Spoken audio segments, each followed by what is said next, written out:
Baik jamaah, kita kembali lagi bersama kami di rumah Mama Dede. Mari Mah, silakan dilanjutkan kembali Mah. Ya. Lanjutkan Mah akibatnya. Jadi suatu ketika yang namanya sahabat itu memuji. Rasul menyatakan orang yang selalu memuji itu boleh ambil pasir diaurkan debu ke mukanya. Biar dia tidak memuji terus. Karena biasanya orang yang memuji itu penjilat. Memuji orang lain biar dia diberikan sesuatu. Peribahasa mengatakan ada gula ada semut. Dia semutnya itu tukang muji-muji. Ada udang di balik bakwan. Nah itu dia. Itu kemasukan setan. Balik bakwan, maaf. Karena setan masuk ke dalam diri manusia itu melalui 10 pintu. Pintu yang ke-6 orang itu memuji dengan adanya pamrih. Ini diantaranya. Rasul pun dikatakan suatu ketika seorang sahabat mengatakan, seorang munafik mengatakan, engkau Rasulnya Allah. Engkau adalah Rasulnya Allah. Itu benar. Tapi tidak boleh memuji. Rasul tidak suka. Makanya Rasul mengatakan boleh mereka diaurin debu di wajahnya. Karena yang khawatir dengan pujian mereka jadi senang, jadi bangga dengan dirinya. Makanya tadi Beduk bilang ada yang bangga dengan diri. Betul. Mamah aja namanya suka kelilingan sering ketemu tuh orang yang begitu bangga dirinya. Alhamdulillah saya bangga dengan diri saya. Ternyata saya punya ide yang cemerlang membuat acara seperti ini. Dia bangga GR dengan dirinya. Dia lupa apapun yang kita lakukan atas hidayah daripada Allah. Petunjuk daripada Allah dengan izin daripada Allah. Tanpa izin Allah semuanya tidak akan terjadi. Makanya ibu hati-hati ya. Zaman sekarang mah.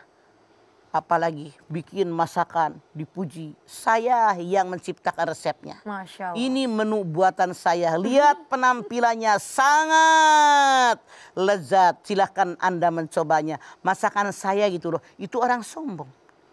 Bukankah kalau berfirman dalam hadis qudsi, sombong adalah selendangku. Siapa yang mengenakan selendangku, dia memusuhiku. Kalau musuh Allah tempatnya neraka jahanam. Jadi orang harus tahu diri. Siapa kita? Kita hanya makhluk yang dicipta. Ada Khalik yang mencipta. Semua tubuh kita diciptakan oleh Allah. Allah tahu bagaimana kemampuan kita. Makanya perintah dari Allah pun la yukallifullahu nafsan illa wus'aha. Apa sih yang dibanggakan dengan diri kita? Jangan jauh-jauh. Badan gede, gagah perkasa, sakit gigi aja. Nggak usah jauh-jauh, maaf, lagi jalan. Kesandung aja jempol kita, kena batu, peleleran darah. Sakit nggak? Nyut. Apa yang dibanggakan? Tendang meja aja kaki, aduh. Iya, kalau Allah berkehendak, Bu, sakit pusing, wah kagak bisa ngapa-ngapain. Bisa apa kita? Iya. Jauhkan sifat ujub. Jauhkan sifat sombong dari diri kita. Baik memuji diri sendiri, dipuji oleh orang lain. Jangan sampai kita menikmati pujian orang lain. Karena kalau kita, maaf dalam tanda kutip, menikmati pujian yang diberikan oleh orang lain. Apalagi orang ini sudah bisa menangkap gelagat kita. Sinyal. Dia mah yang penting diangkat. Ya Allah. Keluar duitnya diajakin makan, dibeliin baju. Itu kan banyak yang begitu. Apa yang diangkat? Akhirnya dapat pakai alat untuk mereka. Nyedot kita, rugi. Makanya biasa aja kita bagi bukan karena dipuji. Tapi emang niatnya karena Allah. Semua yang kita kerjakan karena Allah. Bukan kita ujub, bukan kita sombong. Merasa saya punya kelebihan. Tapi mensyukuri nikmat Allah. Kalau kita berbagi dengan orang karena Allah. Menolak pemberian orang karena Allah. Berbuat karena Allah. Itulah yang Allah suka. Bukan karena pujian. Kalau orang yang bangga dengan pujian. Orang yang rajin muji. Minta apa dikasih. Orang yang menghina melecehkan dia. Masya Allah. Makanya orang yang ikhlas. Yaitu orang yang dihina. Yang dicaci. Yang dipuji. Biasa saja tidak ada perubahan. Berbeda orang yang bangga dengan pujian. Kalau ada orang menghina dia. Ada orang ngomongin tentang kejelekan dia. Langsung berubah wajahnya. Dia seolah-olah tidak terima. Karena dia merasa saya ini tidak layak untuk dicaci. Tidak layak untuk dimaki. Ini kenyataan. Makanya jaga diri kita. Jangan bangga dengan pujian. Apalagi memuji diri sendiri. Gue gitu loh. Salah.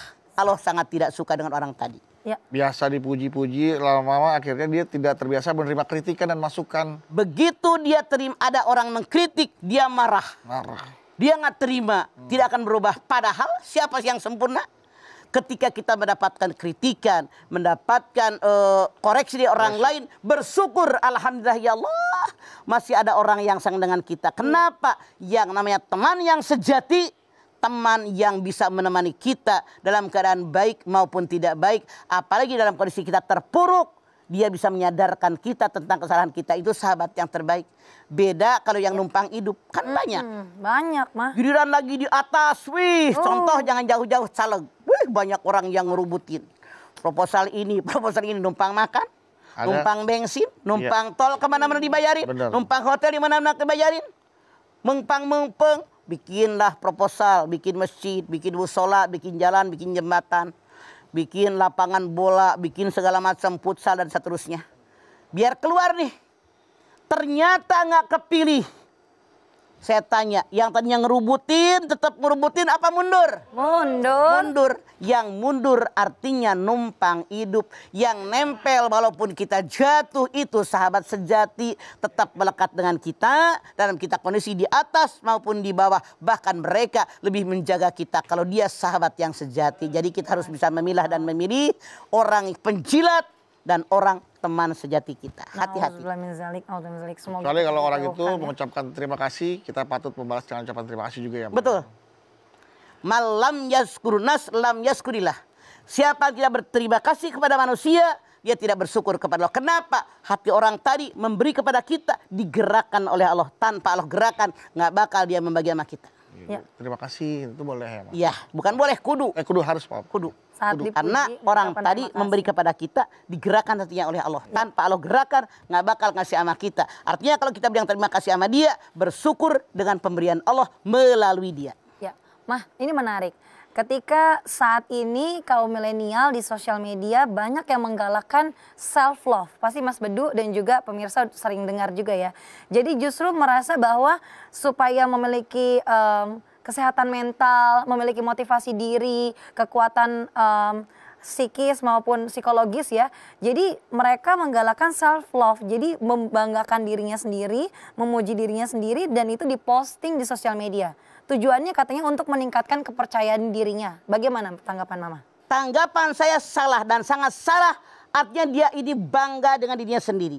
Kita harusnya semua kembalikan kepada Allah. Tanpa izin Allah, bikin seplop kayak bikin apaan nggak bakal terjadi. Karena izin Allah. Ya. Tanpa Allah izin, digituin doang, habislah netizen kabur semua. Selesai semua ya.